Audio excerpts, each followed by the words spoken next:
My parents gaslit me into thinking my sister was crazy. It took my dad nearly culling me to see she was the only one fighting for my life. Growing up as the youngest child meant I molded myself to be the type to only speak when spoken to, because the last thing I wanted was to be like my older sister, Millie. Whenever my dad abused me or my brother, she refused to ignore it. One time, we were all on holiday in Florida when I was wearing jean shorts. I must have been 12, while our brother Evan was 13 and Millie was 15. My dad lightly slapped my thigh and told me I was getting fat. I was a size US 2. I glared at my sister, warning her not to say anything, and she wasn't going to until my dad tugged on the end of my shorts and told me to cover up. That's when she went off. What the F did dad just say? She asked my mom, who was also trying to get her to shut up. Suddenly, the entire room, including me, started screaming at her, told her how she was a troublemaker. Looking back, I obviously regret it, but I was brainwashed, because somehow my parents had convinced me that it's their responsibility to be abusive, but speaking back was what caused an issue. And it didn't stop there, because that's when Evan did the only form of protection he knew at the time. He plastered this boyish smirk on his face, pretending like he didn't give an F about anything my dad did or said. Next thing I knew, our dad was yelling at Evan and threatening to hit him. So that night, Millie slept in the same bed as us, covering Evan in case our dad came in the middle of the night and tried anything. But as the years continued, things only got worse. Evan used to be a sweet boy. He used to tuck me and Millie in with a blanket whenever we fell asleep on the couch, tell us that we were pretty. But as my dad got more abusive, so did he. So by the time he was 16, he was just another angry man in the house. But Millie never lost her flair of assertiveness, and I continued to be the one to cry at the first sign of conflict. This dynamic pretty much continued until Millie was in senior year. It was the night before her SAT, and we were all sitting around the table eating dinner. She was the only one in our family that cared about school. Her hands were trembling. She had that faraway look in her eye. Well, that's when she asked Evan to stop chewing with his mouth open. "You're going to fail your stats and be an effing failure for the rest of your life," he yelled. Suddenly, Millie stood up in tears and ran up to her bedroom. My dad began shouting at the top of his lungs, his voice echoing off the walls. Meanwhile, I stayed in the kitchen, texting Millie and asking why she would react to him saying that she had once again destroyed the peace in our family. We didn't see her much after that. She was always at her friend's house or secretly out partying, and I never texted her either, because to me, she was the one who had destroyed the family. But the less I saw her, the more I realized how wrong I was, because suddenly I became the new scapegoat. Every day my dad was barking orders at me, and no matter what I did, it wasn't enough. Meanwhile, even he was too scared of Evan to tell him to do anything. But Millie never stopped trying for me. Once in a while, she would come home and criticize our parents, and I didn't even appreciate it until one day, when our dad caught Evan putting his wet clothes on top of my mom's dry ones. Dad was screaming at Evan, when suddenly my name was called for me to come into the living room. As soon as I walked in, my dad called me an ugly bitch who couldn't keep my brother in control. And while I silently processed his words, he pushed me over the coffee table. Tears were streaming down my face and fear filled my veins. When I tried to stand back up, he kicked the back of my legs and knocked me over again. "Get the F out of here." Well, he didn't have to tell me twice. I immediately ran to the bathroom and locked the door. I called the first person I could think of, Millie. I told her everything. She talked to me in that soft voice that always managed to calm me down. As I sat on the cold bathroom floor, my dad screamed at me again and ordered me to clean the kitchen. So I hung up with no explanation. Well, 20 minutes later, I heard the front door silently creak open. Millie walked in with her 6'4" muscular boyfriend. I stared at her with fear, not wanting to leave in case my dad punished me even worse. And I guess she picked up on it, because she immediately grabbed my hand. Her eyes were filled with comfort, like she knew what she was doing. Before I knew it, she had convinced me to leave with her, and we went to an apartment I didn't even know she had been renting out. I tucked myself into bed, and she asked me to again explain what happened, to tell her what she had missed. But I didn't want to think about it anymore. I just wanted to focus on the Halloween party that I had planned for the next day. So I violently shook my head, and Millie nodded before ordering me McDonald's. But I never got to go to my party, because the next day, my mom texted me about how I had to come home, how Millie had done enough damage to all of us, and I believed her. But as soon as I walked in the door, my dad hit me so hard I blacked out. His palm connected with my cheek with a crack that seemed to echo through my skull. Stars exploded behind my eyes, then darkness. I came to on the floor, my head throbbing, the taste of copper in my mouth. That was the moment I knew I couldn't stay. Not one more night. "I'm sure," I said, my voice stronger than I expected. "I want to leave." The words hung in the air between us, impossible to take back. They tasted like freedom. "Good," Millie replied. "I need you to be smart about this. Pack only what you absolutely need. Clothes, important documents if you can get them, anything sentimental you can't replace. Nothing bulky. One backpack. That's it." Her voice was calm but urgent, like a general planning a strategic retreat. My heart raced as I listened to her instructions. This was really happening. The reality of what we were planning sank in, heavy and terrifying, yet somehow liberating. "When?" I whispered, my mouth dry as sandpaper. My tongue felt too big for my mouth, clumsy with fear and anticipation. "Friday. Tell them you're going to a friend's house for a school project sleepover. I'll pick you up 2 blocks from your house at 7 p.m. Can you do that?" Millie's eyes were intense, focused entirely on me. She'd always had that ability to make you feel like you were the only person in the world when she looked at you. Yes, I didn't even hesitate. The certainty in my voice surprised even me. "And don't tell anyone. Not your friends, not your teachers, no one." Her emphasis on the last word made me nod solemnly. I understood the stakes. This wasn't a game. After we hung up, I sat on my bed staring at the wall, tracing the hairline cracks with my eyes. The paint was peeling slightly in the corner, revealing layers of different colors from previous owners. 3 more days in this house. I could do this. I had to. The following day, I woke up with a strange sense of calm. Nothing had changed. My dad barked orders at breakfast. My mom pretended everything was fine. Evan glared at me from across the table, but knowing I had an escape plan made it all slightly more bearable. The cereal tasted the same, the milk just as cold, but something inside me had shifted. I was no longer trapped. At school, I approached my English teacher after class. The classroom was empty except for us, the afternoon sun slanting through the blinds and casting striped shadows across her desk. "Ms. Parker, I was wondering if I could use you as a reference for a summer job application." My voice only wavered slightly. She looked surprised but pleased. Her smile crinkled the corners of her eyes behind her glasses. "Of course. When do you need it by? Maybe next week? I'll let you know." I needed someone outside my family who could vouch for me if things got complicated later. Someone who knew me as a good student, not just a disobedient daughter. That afternoon, I started gathering my things, bit by bit, so no one would notice. I slipped my birth certificate from the filing cabinet in the den while my mom was on the phone. The paper felt fragile between my fingers, impossibly important. I tucked my school ID and the $43 I'd saved from birthday money into a sock. I sorted through my clothes, mentally selecting what to take. What would I need for a new life? What could I leave behind? I found an old iPod and started recording my dad's outbursts whenever I could. Proof of what was happening in case anyone ever questioned me. The device was small enough to hide in my pocket, the red recording light covered with a piece of tape. Each time I pressed record, my pulse quickened with a mixture of fear and determination. Thursday night, I barely slept. Every creak in the house made me jump. The wind against the window sounded like fingers tapping, like someone trying to get in. What if they somehow knew? What if my dad was waiting to catch me in the act of leaving? I stared at the ceiling, watching shadows move across it as cars passed outside, their headlights briefly illuminating my room. Friday morning, I forced myself to act normal. I ate breakfast, went to school, came home, and cleaned the kitchen like always. The routine felt surreal, like I was watching someone else go through the motions. At dinner, I casually mentioned the fake school project. The spaghetti on my plate went largely untouched. My stomach too knotted with anxiety to eat. Sarah needs help with her science presentation. Her mom said I could sleep over so we can finish it. I kept my eyes on my plate, pushing food around with my fork. The lie came out smoother than I expected. My mom narrowed her eyes. "Which Sarah is this?" Her tone was suspicious. Her fork paused halfway to her mouth. I'd prepared for this. "Sarah Chen, from my biology class. You met her mom at the school open house last year." This was all true. Sarah was real, though we weren't close, and our moms had indeed met once. The details made the lie more believable, harder to question. "I don't remember approving this," my dad said. Fork paused halfway to his mouth, a piece of chicken dangling precariously. His eyes were hard, searching my face for signs of deception. "Mom did," I lied, turning to her. "Remember when I asked on Tuesday? I held my breath, waiting for her response. The seconds stretched out painfully. My mom hesitated. I could see her trying to decide whether to admit she didn't remember or just go along with it. The internal calculation played out across her face, which would cause less conflict. Oh, right, she finally said. But be back by noon tomorrow. You have chores. She returned to her meal. The matter settled. I exhaled slowly, careful not to show my relief. At 6:30, I shouldered my backpack, trying to look casual, though it contained everything I planned to take with me. The weight of my life reduced to a single bag. The iPod was tucked safely in my coat pocket, heavy with recorded evidence of what I was escaping. Don't stay up all night giggling with your friend, my mom said as I headed for the door. Her voice was almost normal, almost maternal. For a second, I almost wavered. I won't. My dad didn't even look up from the TV. The blue light flickered across his face, casting strange shadows. Evan was out somewhere, which was a relief. One less goodbye I didn't want to make. I walked normally until I turned the corner, then broke into a run. My heart pounded so hard I could feel it in my throat. The evening air was cool against my face, carrying the scent of someone's dinner cooking, of freshly cut grass. What if Millie didn't show up? What if this was all some kind of test? But exactly at 7, a car pulled up beside me. Millie leaned across and pushed open the passenger door. Get in, she said. I threw my backpack in and climbed in after it. The car smelled like coffee and Millie's perfume. Before I could even close the door properly, Millie was pulling away from the curb. The tires squealed slightly as we accelerated, the only sign of her urgency. Did anyone follow you? She asked, checking the rearview mirror. Her knuckles were white on the steering wheel, her profile tense in the dim light. No, I don't think so. I turned to look out the back window anyway, half expecting to see my dad's car bearing down on us. She nodded, her eyes still flicking between the road and the mirror. We're not going back to my old apartment. I found a new place. It's smaller, but it's in a secure building with keycard access. No one gets in without being buzzed up. Her voice was steady, practical. She thought of everything. I hadn't even thought about that. Of course we couldn't go back to the apartment my parents knew about. The realization of how much planning she'd done for me hit me hard. While I'd been surviving day to day, she'd been creating an escape route. What about your boyfriend, Jason, right? I remembered his imposing presence in our kitchen, how small my dad had seemed next to him. We broke up, she said shortly. He thought I was obsessing too much about our family, said I needed to move on. She made air quotes with one hand while steering with the other, her knuckles white against the wheel. The bitterness in her voice was palpable, a rare crack in her composure. We drove in silence for a while. The farther we got from home, the lighter I felt, like I was shedding a heavy coat I'd been forced to wear. Street by street, mile by mile, the weight lifted. I watched unfamiliar neighborhoods pass by, wondering what kind of life people lived in those houses with their warm windows and unknown stories. They're going to be so angry, I finally said, watching the familiar streets disappear behind us. The thought sent a chill down my spine despite the car's heater blowing warm air on my face. Millie glanced at me. Are you having second thoughts? Her voice was careful, neutral, not pushing, not judging. I know what's coming. The explosion, the blame, the guilt trips. I could already hear my mom's voice, see my dad's rage. She nodded grimly. Yeah, me too. The shared understanding passed between us, requiring no further explanation. We both knew exactly what they were capable of. The new apartment was on the 3rd floor of a building with a security door at the entrance. It was tiny, just one bedroom, a bathroom, and a combined kitchen living area, but it was clean and bright. The walls were a soft cream color, bare except for one small framed print of a beach scene. The furniture was minimal but functional. A couch, a coffee table, a small dining set. Nothing fancy, but nothing broken or stained either. You can have the bedroom, Millie said, dropping my backpack on the bed. I'll take the couch. The bed was neatly made with a blue comforter that looked new. No, I can't take your— I started to protest, but she cut me off with a wave of her hand. It's fine. I work late shifts anyway. We'll barely overlap. Her tone made it clear the matter wasn't up for discussion. I looked around the sparse room. There was a bed, a small dresser, and not much else, but it felt safer than any room I'd been in for years. No shouting on the other side of the wall, no footsteps to listen for, no holding my breath when a door opened. Thank you, I whispered. The words felt inadequate for what she'd done. Millie's face softened. You're my sister. I wasn't going to leave you there. She squeezed my shoulder once and turned away, but not before I saw the shimmer of tears in her eyes. That night, I slept better than I had in months, maybe years. No listening for footsteps in the hall, no bracing for the next explosion, just quiet. The mattress was firmer than mine at home, the pillow fluffier. Outside, the occasional car passed, but the sound was distant, unthreatening. I drifted off to the gentle hum of the refrigerator and the soft sound of Millie typing on her laptop in the living room. The peace lasted exactly until 10:07 the next morning, when my phone exploded with texts from my mom. The buzzing woke me from a deep sleep, my heart instantly racing before I even read the messages. Where are you? Sarah's mom says you never showed up. Answer me right now. Your father is furious. I showed the messages to Millie, my hands shaking. The screen of my phone lit up with another incoming text, then another. They came so quickly the phone barely stopped vibrating. Turn off your phone, she said. We knew this was coming. Her calmness steadied me, reminded me that we had anticipated this. I hesitated, then typed one message. I'm safe. I'm not coming back. Then I powered off my phone and set it on the counter. The silence that followed felt both terrifying and liberating. What now? I asked. Sunlight streamed through the kitchen window, casting a warm rectangle on the linoleum floor. It was strange how normal everything looked when my entire life had just changed. Now we wait. They'll escalate before they back down. She was right. By that evening, we'd received 6 voicemails on Millie's phone. The first few were from my mom, alternating between threats and tearful pleas. Her voice went from angry to broken and back again, a familiar cycle I'd heard my whole life. The last one was from my dad. If you don't bring her home right now, you'll regret it, he growled. Both of you will. His voice sent a chill down my spine despite the warmth of the apartment. Some conditioned responses were hard to shake. Millie deleted them all without responding. Her finger pressed the delete button with a finality that felt like closing a door. The next day, Sunday, my phone pinged with a text from Evan. I turned it back on briefly to check messages. The notification made my stomach drop, but I forced myself to read it. Don't expect anything from us when he dies. Just that. No explanation of who he was or what he meant. The cryptic nature of it felt deliberately cruel, designed to make me imagine the worst. I showed it to Millie. He's trying to guilt you, she said. Dad probably put him up to it. You know how he's always making vague threats about his health when he wants attention. Remember when he told us his heart was giving out because Evan wanted to go to summer camp? Her voice was steady, but I noticed how she bit her lip after saying it, like she wasn't entirely sure.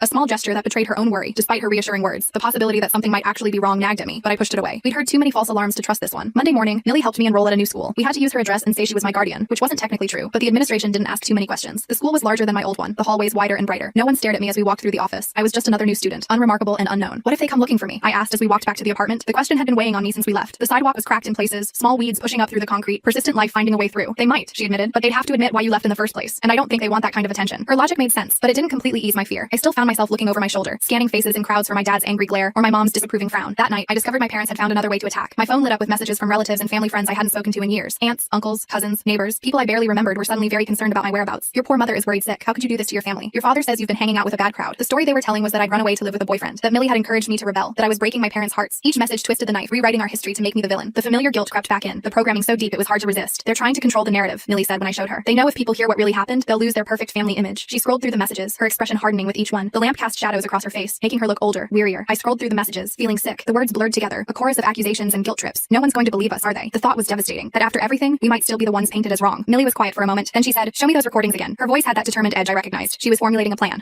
I pulled out the iPod and played a few of the clearest ones. My dad screaming about what a disappointment I was. The sound of something, me, hitting the coffee table. My mom's cold voice telling me to clean up my own blood. The audio was tinny through the small speaker, but the rage in his voice was unmistakable. The fear in mine undeniable. "People will believe this," Millie said firmly. "We just need to be strategic about who we send it to." Her confidence bolstered mine. Maybe the truth could win out after all. We started with Aunt Dorothy, my mom's sister, who had always been a little kinder than the rest of the family. She lived 3 states away and only saw us at major holidays, but she'd always brought thoughtful gifts and asked genuine questions about our lives. We sent her a brief email explaining that I'd left home because of abuse, with one audio clip attached. The message was simple, factual, without emotional appeals. Her response came the next morning. "I always suspected. Your mom has been making excuses for your dad's temper for years. What do you need?" It wasn't much, but it was something. A crack in the wall of silence. A tiny beam of light breaking through. Next was my mom's friend Margaret, who had 2 daughters my age and had always been nice to me. She'd once slipped me $20 when my dad refused to give me money for a school field trip, whispering that it could be our secret. Then my dad's cousin Bruce, who had once pulled my dad aside at a family barbecue after he'd yelled at Evan in front of everyone. Bruce had spoken in low, intense tones, his hand gripping my dad's arm tightly. My dad had been quieter for the rest of that day. Some people never responded. Some sent back shocked messages. A few, like Aunt Dorothy, offered help, money, a place to stay if we needed it, connections to resources. Each supportive response felt like a small victory, a validation that we weren't crazy, that what happened to us wasn't normal or acceptable. "See," Millie said, "not everyone is like them." She showed me a message from our mother's college roommate, who wrote that she'd cut contact with our mom years ago because of concerning patterns she'd noticed. The knowledge that others had seen through my parents' facade was strangely comforting, but the backlash was swift. My parents doubled down on their story, telling anyone who would listen that I was troubled, that I was making things up for attention, that Millie had always been a bad influence. The campaign was coordinated and relentless. They called in favors, leveraged old relationships, spun tales of their perfect family being torn apart by rebellious daughters. My dad's brother called Millie directly. The phone rang late one evening as we were cleaning up after dinner. Millie answered on speaker, her voice neutral until she heard who it was. "You need to stop this right now," he said, his voice cold. "You're tearing this family apart with your lies." He sounded so much like my dad it made my skin crawl. The same cadence, the same underlying threat. "They're not lies," Millie shot back, and the family was already broken. Her voice didn't waver, didn't crack. She stood tall, shoulders back, as if he could see her through the phone. He hung up on her. The dial tone buzzed loudly in the quiet apartment. Millie set the phone down carefully, her movements controlled, but I could see the slight tremor in her hands. Standing up to them still took a toll, even now. 2 weeks after I left home, I still hadn't been back to school. The new school was okay. No one knew me, which meant no one asked questions, but I felt like I was sleepwalking through the days. The classrooms were unfamiliar, the teachers' names hard to remember. I drifted from class to class, taking notes mechanically, speaking only when called on. At night, I had nightmares about my dad finding me, dragging me back home. In the dreams, I couldn't run fast enough, couldn't scream loud enough. I'd wake up gasping, sheets twisted around my legs like restraints. Sometimes Millie would be there, a glass of water in hand, as if she'd sensed my distress from the other room. "Maybe we should talk to someone official," I suggested one evening, like report them or something. We were sitting on the couch, the TV on low in the background, some sitcom with a laugh track that felt jarring against our serious conversation. Millie looked up from her laptop. "We could, but without physical evidence of recent abuse, it might not go anywhere. And if it doesn't," she didn't need to finish the sentence. "If we reported them and nothing happened, they'd be even angrier, even more determined to get me back. The system that was supposed to protect people like us often failed, leaving them more vulnerable than before." "What about the recordings?" I asked. The iPod sat on the coffee table between us, innocent looking despite its damning contents. "They help, but," she sighed, "the system doesn't always work the way it should, especially when the parents are good at presenting themselves as normal." Her fingers tapped a restless rhythm on the keyboard, betraying her frustration. I nodded, remembering how charming my dad could be when he wanted to, how my mom could turn on the concerned parent act in an instant, how they'd fooled teachers, neighbors, friends for years. The thought of facing them in court, of being forced to see them again, made my stomach churn. So what do we do? The question hung in the air between us, heavy with implications. Millie closed her laptop. "We keep building our case, and we make sure as many people as possible know the truth." Her determination was unwavering, a constant in my shifting world. That night I couldn't sleep. I kept thinking about all the other kids like me, trapped in homes where no one believed them, where they had no Millie to help them escape. Kids who went to school with bruises hidden under long sleeves, who flinched at loud noises, who never invited friends over. How many of them were lying awake right now, planning their escape, or worse, believing they deserved what was happening to them? I got up and went to the living room, where Millie was still awake, scrolling through her phone. The blue light illuminated her face in the darkness, highlighting the shadows under her eyes. She looked up when I entered, immediately alert. "I want to tell our story," I said. "All of it, publicly." The words came out with a certainty that surprised me. She looked up, surprised. "Are you sure? Once it's out there, you can't take it back." Her concern was valid. Going public would mean exposing ourselves completely, opening our lives to scrutiny and judgment. I'm sure, and I was. For the first time in a long time, I felt absolutely certain about something. The next day, I sat down and wrote everything, from my earliest memories of my dad's rage to the final blow that knocked me unconscious. I described my mom's enablement, Evan's transformation, Millie's attempts to help. The words poured out of me, years of silence finally breaking. I didn't use our real names, but I included enough details that anyone who knew us would recognize the story. When I finished, I read it to Millie. Her eyes were wet by the end. "It's perfect," she said. "But are you absolutely certain you want to post this?" Her hand rested on mine, warm and steady. I nodded. "I want other kids to know they're not alone, and I want our parents to know they can't silence me anymore." The decision felt right, like stepping into sunlight after years in a dark room. I created a new social media account and posted my story, along with a few of the clearest audio clips. Then I sent the link to everyone in our extended family and my parents' social circle. My finger hovered over the send button for just a moment before pressing it firmly. No going back now. The response was immediate and overwhelming. Messages poured in, some supportive, some accusatory, some from complete strangers sharing similar experiences. My post was shared hundreds of times within the first day. People I'd never met were commenting, sharing their own stories, offering resources and support. It was like a dam had broken, releasing a flood of shared pain and resilience. And then came the fallout. My mom's church friends stopped visiting their house. My dad lost a part-time contract job when his boss recognized his voice from one of the audio clips. Evan dropped out of school and, according to Aunt Dorothy, started disappearing for days at a time. Their carefully constructed facade was crumbling, exposing the rot beneath. "You've ruined everything." My mom texted me. "I hope you're happy." The message came late at night, probably after a few glasses of wine. I could almost hear her bitter tone through the text. I didn't respond. For the first time, I truly understood that their happiness had always depended on my silence, my compliance, my willingness to absorb their abuse without complaint. Their perfect family was built on my broken spirit, and I refused to rebuild it for them. A month after my post went viral, Millie and I were eating dinner when someone pounded on the apartment door. The sound was so unexpected, so violent, that I dropped my fork with a clatter. We froze, looking at each other in alarm. The pounding came again, harder this time, making the door rattle in its frame. "Who is it?" Millie called, not moving from her chair. Her voice was steady, but I could see the tension in her shoulders, the way her hand slowly reached for her phone. "Open this door right now." My dad's voice, slurred but unmistakable. My blood turned to ice. The room seemed to tilt around me, the walls closing in. I couldn't breathe, couldn't move. "How did he find us?" I whispered, my voice barely audible over the continued pounding. My hands gripped the edge of the table so hard my knuckles turned white. Millie grabbed her phone. "I don't know, but he's not getting in." Her voice was calm, but her eyes betrayed her fear. She dialed quickly, speaking in low, urgent tones to someone on the other end. Later, we discovered that one of our distant relatives, cousin Roy, had seen us us at a nearby grocery store and tipped off my parents. He'd always been my dad's favorite drinking buddy and apparently felt more loyalty to him than to our safety. The betrayal stung, even though we'd never been close to Roy. The pounding continued, along with a stream of threats and obscenities. Each impact made me flinch. Each word brought back memories I'd been trying to suppress. Millie called the building manager, who said he was calling the police. The minutes stretched endlessly as we waited, listening to my dad's rage through the door. Your father's hammered, she whispered to me. He's making a scene in front of all the neighbors. There was a grim satisfaction in her voice. He was showing his true colors to strangers, confirming everything we'd said about him. I nodded, too terrified to speak. We sat in silence, listening to my dad's rage through the door. His words slurred together, but the hatred in them was clear enough. I know you're in there. You can't hide from me. His voice was hoarse from shouting, but he showed no signs of stopping. I could picture him on the other side of the door, face red, veins bulging in his forehead like they always did when he was in a rage. Then suddenly, other voices, the building manager, and then the firm tones of police officers. The shouting stopped. We heard muffled conversation, then footsteps moving away. The sudden silence was almost as jarring as the pounding had been. The building manager knocked softly. He's gone. The police escorted him off the property and issued a trespass warning. Are you both okay? His voice was kind, concerned in a way that made my throat tight with unexpected emotion. Yes, Millie called back, though her face was pale. Thank you. We listened to his footsteps retreat down the hall before either of us moved. The danger had passed, but the fear lingered, a heavy presence in the room. That night we packed our essential belongings again. The routine was becoming familiar. What to take, what to leave, how to disappear. The next morning, Millie called in sick to work, and we moved to a different apartment in another part of the city, one where our parents wouldn't find us. The new place was even smaller than the last, but it had a deadbolt and a peephole in the door. Small comforts that meant everything. We can't keep running forever, I said as we unpacked in the new place. Boxes surrounded us, our lives once again reduced to the essentials. The constant movement was exhausting, the vigilance draining. We won't have to, Millie promised. They'll give up eventually. She arranged mugs in the cabinet, creating a semblance of home in this new space, but I wasn't so sure. My dad's rage had always been relentless, and now we'd humiliated him publicly, made him lose face with his friends, his colleagues, his community. People who had once respected him now whispered behind his back. His pride wouldn't let that stand. 2 months after we moved to the new apartment, I got a single text from Evan. You were right, I'm sorry. I stared at it for a long time, my thumb hovering over the reply button. The message was timestamped 2:17 a.m., sent in the middle of the night, perhaps in a moment of clarity or regret. Part of me wanted to respond, to ask if he was okay, to tell him he could join us if he wanted to escape too. The brother I remembered from childhood, the one who tucked blankets around me and told me I was pretty, still existed somewhere inside the angry young man he'd become. I wanted to reach that person, to offer him the same lifeline Millie had thrown to me. But another part remembered how he'd changed, how he'd become my dad's mini-me, how he'd watched my abuse and done nothing, how he'd participated in it, adding his own cruelty to the mix. The memory of pasta flying from his mouth as he screamed at Millie was still vivid, still painful. I deleted the message without responding. Maybe someday I'd be ready to forgive him, to help him, but not yet. Not when the wounds were still so fresh. The nightmares gradually became less frequent. I started therapy, funded partly by Millie and partly by a part-time job I picked up at a bookstore. The quiet environment suited me, the orderly rows of books comforting in their predictability. I made a few friends at school. I stopped flinching when people raised their voices. Small victories, but meaningful ones. One day, I realized I wasn't wearing my mom's necklace anymore. I couldn't even remember when I'd taken it off or where I'd put it. It felt symbolic somehow, the breaking of the last chain tying me to that house. The small gold heart had once seemed precious, a rare token of affection from a woman who rarely showed it. Now it seemed like what it was, a cheap trinket given to buy my silence and compliance. Millie noticed the change in me too. You stand taller now, she said one evening. You look people in the eye. We were washing dishes together, the mundane task transformed into something peaceful by the absence of tension, of fear. I smiled. I learned from the best. The compliment made her duck her head, embarrassed but pleased. As the months passed, the messages from my parents became less frequent, then stopped altogether. The last one, from my mom, simply said, I hope someday you'll forgive us. I didn't respond to that one either. Forgiveness might come someday, but it would be on my terms, not theirs. It would be because I was ready to let go of the pain, not because they deserved absolution. On the 1-year anniversary of the day I left home, Millie surprised me with a small cake after dinner. It was nothing fancy, just a simple chocolate cake with a single candle stuck in the center. But the gesture brought tears to my eyes. What's this for? I asked. The flame wavered slightly in the air between us, casting a warm glow on her face. Your Independence Day, she said, smiling. 1 year of freedom. Her eyes shone with pride, not just for me, but for us, for what we'd accomplished together. I blew out the single candle, making a silent wish for many more years just like it. Years of safety, of growth, of healing. Years where I could become the person I was meant to be, not the frightened girl I'd been forced to be. The next day, I sat down at my computer and started typing a new post. Not about trauma this time, but about healing. About finding strength in the aftermath of abuse. About building a new life from the ashes of the old one. The words came easily, flowing from a place of hard-won wisdom rather than pain. I titled it The Voice They Couldn't Silence, and hit publish. My story no longer belonged to them. It belonged to me. The power of that realization settled over me like a warm blanket, comforting and secure. I sat back in my chair, watching the view count climb on my post. Within hours, it had reached thousands. Comments poured in, some from survivors sharing their own stories, others offering support, a few even asking how they could help friends in similar situations. It felt surreal to see my pain transformed into something that might actually help others. You're trending, Millie said, peering over my shoulder at the screen. How does it feel? She rested her hand on my shoulder, a gesture that once would have made me flinch but now felt natural, comforting. I shrugged, not sure how to put it into words. Weird, good weird, I think. How could I explain the strange mix of vulnerability and power, of exposure and freedom? My phone buzzed with a notification, another comment on my post, this one longer than most. I clicked to expand it, curious what this stranger had to say about my life. I never told anyone what happened in my house. Reading your story made me realize I'm not crazy. I'm showing this to my school counselor tomorrow. Thank you. The simple message hit me hard, bringing fresh tears to my eyes. Someone else would get help because I'd been brave enough to speak. My throat tightened. This is why I did it, I whispered to Millie, showing her the comment. This was the purpose that had emerged from my pain, to be the voice I'd needed to hear when I was trapped and silent. She squeezed my shoulder. You're braver than I was at your age. Her voice was thick with emotion, with pride. That's not true. You stood up to them when no one else would. I turned to look at her, this sister who had saved me in every way a person could be saved. And look where it got us, she said with a half smile, gesturing around our tiny apartment. The space was small but filled with light, with books and plants and small treasures we'd collected together. No shouting, no fear, no walking on eggshells. Exactly.